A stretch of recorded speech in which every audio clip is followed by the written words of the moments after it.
Hirap sa paggalawang 14 anyos sa si Rizaldi Domingo, nanghihina at hindi rin makakilos ang 13 anyos niyang pinsan na si Jen Mark Garcia. Yan ay matapos silang tamaan ng kidlat sa barangay Siwasi West, Sual, Pangasinan noong Miyerkules ng hapon. Kuwento ni Domingo, umakyat silang magpinsa sa bundok para makakuha ng reception ng kanilang cellphone at makakonekta sa Facebook.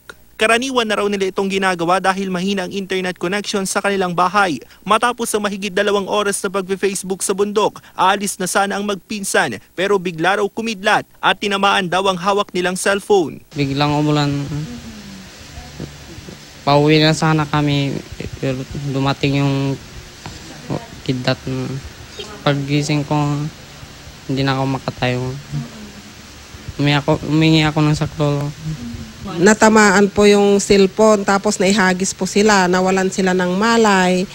Tapos nung nagkamalay, humingi ng saklolo yung isang pinsan. Mabuti na lang daw at may nakakita sa mga biktima kaya agad silang nadala sa pagamutan. Dinala sila sa sa Sual Infirmary sa Barangay Kawayan, and then tinawagan kami para i-transport sa Western Pangasinan District Hospital yung dalawang nakidlatan.